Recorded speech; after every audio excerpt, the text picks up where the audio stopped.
రతన్ టాటా మరణం దేశానికి ఒక తీరని లోటు. 86 సంవత్సరాల ఆయన జీవితకాలం ఈనాటి యువతకి ఆదర్శం. ఆయన జీవితంలో అంత పెద్ద పారిశ్రామికవేత్త అయినా సాదాసీదాగా చాలా సింపుల్ మ్యాన్ లాగా బతికేవాళ్ళంట. టాటా గ్రూప్ మనకు తెలుసు. మనం తాగే టీ దగ్గర నుంచి వేసుకునే జ్యువెల్స్ వరకు, ఎయిర్ ట్రావెల్ దగ్గర నుంచి ఉండే హోటల్ వరకు, మనిషి జీవితంలో టాటా గ్రూప్ లేని అంశం అంటే ఏది ఉండదు. ప్రతి చోట ఏదో ఒక అంశంలో మనకి టాటా గ్రూప్తో ముడిపడి ఉంది.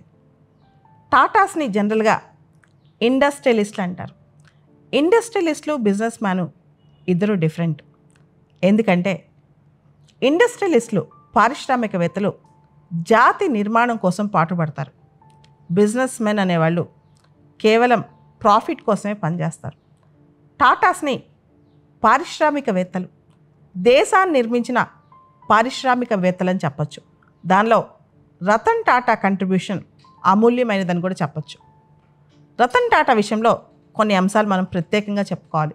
అందరూ చెప్తుంటారు ఆయనకి పద్మభూషణ్ వచ్చింది, పద్మవిభూషణ్ వచ్చింది, చాలా ప్రైజెస్ వచ్చాయి, అవార్డ్స్ వచ్చాయి, ఆయన టాటా సన్స్కి చైర్మన్, ఇవన్నీ అందరూ చెప్తుంటారు. కానీ ఆయన జీవితంలో చేసిన కొన్ని ప్రత్యేకమైన అంశాలు, ఆయన చేసిన పనులు కొన్ని చెప్పాలి. టాటాస్లో ఒకప్పుడు రిటైర్మెంట్ పాలసీ ఉండేది. 75 సంవత్సరాలకు రిటైర్ అయిపోవాలి. ఆ పాలసీ చాలామంది మర్చిపోయారంట. కానీ టాటా గ్రూప్లో చాలా కంపెనీస్ సొంత జాగీర్లుగా చేసుకోవడానికి చాలా మంది చైర్మన్స్ అక్కడ ట్రై చేస్తుంటే ఆయన మళ్ళీ ఆ రిటైర్మెంట్ పాలసీని తీసుకొచ్చి 75 సంవత్సరాలకి టాటా గ్రూప్లో చైర్మన్స్ రిటైర్ అయిపోవాలని చెప్పి స్ట్రాంగ్గా రూల్ పెట్టి ఆ రూల్ని ఆయన కూడా పాటించారు. అంతేకాదు, సామాన్యుడి కళ భారతదేశంలో సగటు కుటుంబంలో ప్రతి ఒక్కరికి ఒక కళ. ఒక 20 సంవత్సరాల క్రితం అందరికీ కారు, మాకు కారు ఉండాలని చెప్పి నానో కార్ ప్రాజెక్ట్ ఆయన బ్రెయిన్ చైల్డే. తర్వాత ఆ కార్ ప్రాజెక్ట్లో లాస్ వస్తుందని తెలిసిన ఆయన దాన్ని కంటిన్యూ చేశారు. అప్పట్లో టాటా గ్రూప్ చైర్మన్గా సైరస్ మిస్త్రీ ఉండేవాళ్ళు. ఆయనకి అసలు ఈ కార్ ప్రాజెక్ట్ నచ్చలేదంట. దీనివల్ల టాటా గ్రూప్ నష్టం జరుగుతుందన్న రతన్ టాటా మాత్రం చాలా స్ట్రాంగ్గా చెప్పారంట, ఇది దేశం కోసం చేసిన పని, ఇది ముందుకు వెళ్ళాల్సిందని చెప్పి. సో రతన్ టాటా ఒక బ్రెయిన్ చైల్డే నానో కార్ కాన్సెప్ట్ అనమాట. సైరస్ మిస్త్రీ తర్వాత టాటా గ్రూప్ మీద చాలా అభియోగాలు వేశారు. ముఖ్యంగా టాటా గ్రూప్కి కార్పొరేట్ గవర్నెన్స్ అసలు తెలియదని, ఎలా లాభాలు ఆర్జించాలో తెలియదని చెప్పి కూడా ఇండైరెక్ట్గా వ్యాఖ్యానించారు కూడా ఆ తర్వాత సందర్భంలో సైరస్ మిస్త్రీ. ఆ తర్వాత మనం గమనిస్తే 2008లో ముంబైలో టెర్రర్ అటాక్స్ జరిగాయి. తాజ్ హోటల్ భారతదేశంలోనే మొట్టమొదటి 5 స్టార్ హోటల్ అది. అది 100 సంవత్సరాల క్రితం నుంచి ఆ హోటల్ అప్పట్లోనే నడుస్తూ ఉందన్నమాట. ఆ హోటల్లో టెర్రర్ అటాక్స్ జరిగాయి. ఆ చుట్టుపక్కల కూడా మీకు తెలుసు, రైల్వే స్టేషన్ ఇక్కడంతా ఆ ప్రాంతాలన్నీ కూడా భయభ్రాంతులకు గురైపోయాయి.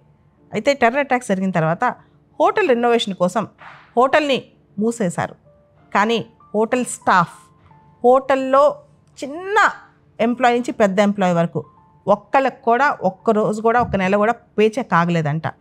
అంతేకాదు, కేవలం టాటా స్టాఫ్నే కాదు అక్కడ, అంటే తాజ్ స్టాఫ్నే కాదు, చుట్టుపక్కల ఎవరైతే నష్టపోయారో వాళ్ళకు కూడా ఆశ్రయం కల్పించారంట రతన్ టాటా. సో ఆయన మానవత్వం చూస్తే ఇంత హ్యూమానిటేరియన్ ఉంటాడు ఇండస్ట్రియలిస్ట్లో అనిపిస్తుంది అనమాట. టాటా గ్రూప్కి వచ్చే ప్రాఫిట్స్లో 66% సమాజం కోసమే ఖర్చు పెడతారు. ముఖ్యంగా రూరల్ ఎంప్లాయ్మెంట్ కావచ్చు, రూరల్ డెవలప్మెంట్ కావచ్చు, ఎంప్లాయ్మెంట్ సెక్టర్ కావచ్చు.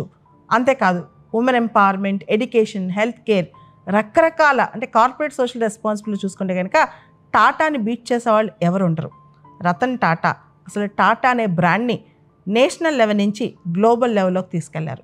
ఇప్పుడు దాదాపు 6 ఖండాల్లో ప్రపంచంలో 100కు పైగా దేశాల్లో టాటా గ్రూప్ విస్తరించి ఉంది అంటే దానికి కారణం రతన్ టాటా. టాటా గ్రూప్ అంటే వాల్యూస్ అండ్ ఎథిక్స్, విలువలతో కూడిన వ్యాపారం అన్నమాట.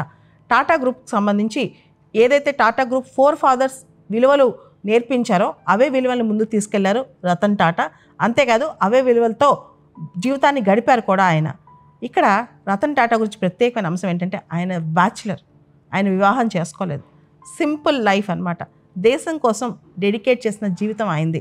ప్రతి క్షణం టాటా బాగు కోసం, దేశానికి టాటా ఏ విధంగా కంట్రిబ్యూట్ చేయొచ్చని ఆలోచించేవాళ్ళంట ఆయన. రతన్ టాటాకి భారతరత్న ఇవ్వమని చెప్పి గత కొన్ని సంవత్సరాలుగా కూడా డిమాండ్ వస్తుంది ప్రజల నుంచి. సో ఇప్పటికైనా రతన్ టాటాకి భారతరత్న ఇస్తారని కోరుకుందాం.